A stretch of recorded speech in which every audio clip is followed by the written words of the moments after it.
Hello viewers, আসসালামু আলাইকুম। আশা করি আপনারা সবাই ভালো আছেন। তো বরাবরের মতন আমি আপনাদের সামনে আরও একটি গুরুত্বপূর্ণ ভিডিও নিয়ে হাজির হলাম। এইখানে যে ইউটিউব চ্যানেলটি দেখতে পাচ্ছেন, সেখানে এক বছর আগেও দেখুন ভিডিওতে কিন্তু আপনার ২১,০০০ ভিউ, ৮,০০০ ভিউ, ৪২,০০০ ভিউ, হ্যাঁ, তারপরে কি আপনার ২,০০০, ৪,০০০, ৬,০০০, ১৬,০০০, ২২,০০০, ৪৬,০০০, ১৮,০০০, এরপরে ১৪,০০০, ৪৩,০০০ এরকম কিন্তু ভিউ এই চ্যানেলে জেনারেট হয়েছে, আপনারা দেখতে পাচ্ছেন। তো এই চ্যানেলটি দেখানোর মূল উদ্দেশ্য হলো কিছু কিছু ভুলের কারণে একটি রানিং চ্যানেল বা ভিউ জেনারেট হওয়া চ্যানেলও ডাউন হয়ে যেতে পারে। তো এখন যদি বর্তমানে এই চ্যানেলটির অবস্থা আপনাদেরকে আমি দেখাই, তো দেখতে পাচ্ছেন এই চ্যানেলে এখন কিন্তু টোটালি ভিউ নেই। তো এখানে আপনি দেখতে পাচ্ছেন যে ২৭টা ভিউ, 9 ডেসে মাত্র ২৭টা ভিউ, আবার 14 দিন আগে 28টা ভিউ। এই যে চ্যানেলটি টোটালি ডাউন হয়ে আছে। তো যেহেতু চ্যানেলটি ডাউন হয়ে আছে, এই চ্যানেলটি ডাউন হয়ে যাওয়ার জন্য বেশ কয়েকটি কারণ রয়েছে।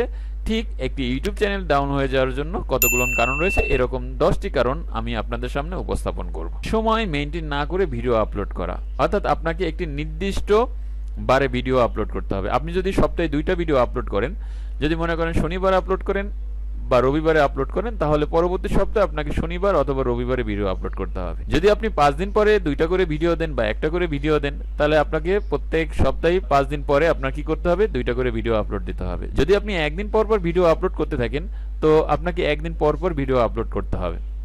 আপনি যদি এরকম করেন যে আজকে একটা ভিডিও আপলোড করলেন, 14 দিন পরে একটা করলেন, আবার 5 দিন পরে একটা করলেন, 1 মাস পরে একটা করলেন, তাহলে কিন্তু আপনার চ্যানেল কখনোই র্যাঙ্ক করবে না, এটা 100% শিওর। আপনারা দেখতে পাচ্ছেন শেষ দিকে এসে এই চ্যানেলটি কিন্তু যে সময় মেনটেন এটা করেনি। এখানে আপনারা দেখতে পাচ্ছেন একে 9 দিন আগে, এরপর আগে 14 দিন আগে ভিডিও আপলোড করছে, এরপর আবার 28 দিন আগে ভিডিও আপলোড করছে। অর্থাৎ এখানে আপনারা দেখতে পাচ্ছেন কোনো সময় মেনটেন করা হয়নি চ্যানেলটি, এই কারণে এই চ্যানেলটি ডাউন হয়ে গিয়েছে। এরপরে যে বিষয়টি আসে সেটি হলো অডিয়েন্স ধরে না রাখার ব্যর্থতা। ঠিক আছে, যেমন তো আমি যদি আপনাদের দেখাই, আমি এই একটি ভিডিও ওপেন করলাম, ওপেন করার পরে আপনারা দেখতে পাচ্ছেন এই ভিডিওটি মাত্র 28টি ভিউ হয়েছে, ইমপ্রেশন যে ক্লিক থ্রু রেট সেটিও কম রয়েছে, এবং অ্যাভারেজ ভিউ ডিউরেশন সেটিও কিন্তু মাত্র 1 মিনিট সাম। আপনি যদি অডিয়েন্স না ধরে রাখতে পারেন, তাহলে কিন্তু আপনার ভিউ ড্রপ হবে, তার সাথে ওয়াচ টাইমও ড্রপ হবে। তো আপনার ভিউ বা ওয়াচ টাইম যদি ড্রপ হয়ে যায়, তাহলে ইউটিউবের অ্যালগোরিদম ভাবে যে আপনার এই ভিডিওটি উপযুক্ত নয় বা দর্শক আপনার এই ভিডিওটি পছন্দ করছে না। তো সেক্ষেত্রে ইউটিউব কি করবে, আপনার এই ভিডিওর ইমপ্রেশন ডাউন করে দেবে। আমি আপনাদের এই ভিডিওটি দেখাচ্ছি। তো এই ভিডিওটি দেখুন 46,000 ভিউ এসেছে। আমি যদি এই ভিডিওর মধ্যে প্রবেশ করি, তাহলে দেখতে পাবেন যে এটা থেকে প্রায় $9.33 অর্থাৎ প্রায় $10 মতন ইনকাম হয়েছে, এবং এর ইমপ্রেশন যদি লক্ষ্য রাখেন, তো ইমপ্রেশন মাইন্ড ব্লোয়িং, দেখেন 415.6K। তো দেখতেই পাচ্ছেন কত ইমপ্রেশন হয়েছে, এবং এখান থেকে এর যে ইমপ্রেশন ক্লিক থ্রু রেট এটা 7.4%, এবং ভিউজ দেখুন 46,900। ভিডিওতে ওয়াচ টাইম জেনারেট হবে, সেখানে কিন্তু আপনার ইমপ্রেশন ইউটিউবের অ্যালগোরিদম বাড়িয়ে দিবে। তো এখানে দেখতে পাচ্ছেন আপনারা 557 ওয়াচ টাইম এখানে জেনারেট হয়েছে, যে কারণে আপনার ইমপ্রেশন অনেক বেশি। তো এই বিষয়টা আপনাদের লক্ষ্য রাখতে হবে। তৃতীয় নম্বর যে বিষয়টি, সেটি হলো your video doesn't gate to the point fast enough. অর্থাৎ আপনারা কি করেন, যখন নতুন ইউটিউবিং শুরু করেন, অনেকেই কি করেন যে এমন বড় একটি ইন্ট্রো দেন যে ইন্ট্রোর কারণে কি অডিয়েন্স বিরক্ত হয়। কারণ আপনি ভিডিও শুরু করার আগেই মূল টপিকস আপনি কি করেন, আমার চ্যানেলটি সাবস্ক্রাইব করেন, হ্যাঁ, তারপরে আবার ইন্ট্রো দেখান, চ্যানেলের নাম দেখান, এত কিছু দেখার সময় কিন্তু অডিয়েন্সের নেই। তো এই বিষয়টি মাথায় রাখবেন, আপনার মূল পয়েন্টে ফোকাস রাখবেন। যদি আপনার ভিডিও ভালো লাগে, তাহলে কিন্তু অবশ্যই অডিয়েন্স আপনার ভিডিও সাবস্ক্রাইব করবে। যেমন আমি আপনাদের সাথে কথা বলছি, বিষয়গুলো বোঝানোর চেষ্টা করছি। এখন যদি আমার এই ভিডিও আপনাদের ভালো লাগে, তো অবশ্যই আমার চ্যানেলটি আপনি সাবস্ক্রাইব করবেন। এখানে আমার বলার কিছু নাই যে আমার চ্যানেলটি সাবস্ক্রাইব করুন।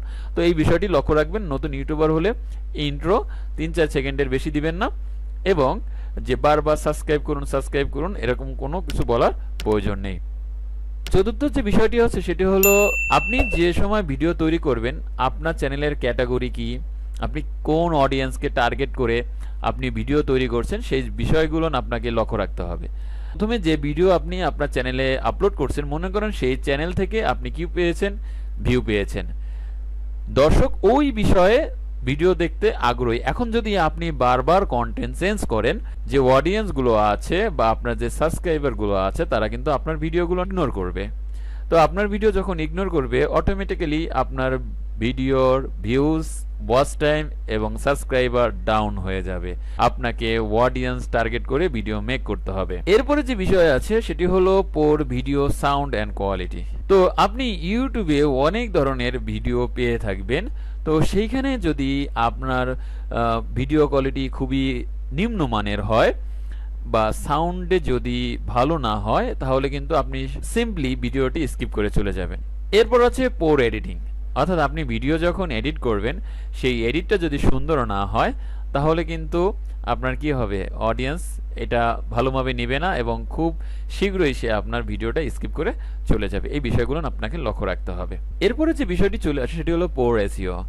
আপনার ভিডিও যথাযথভাবে এসইও করতে হবে।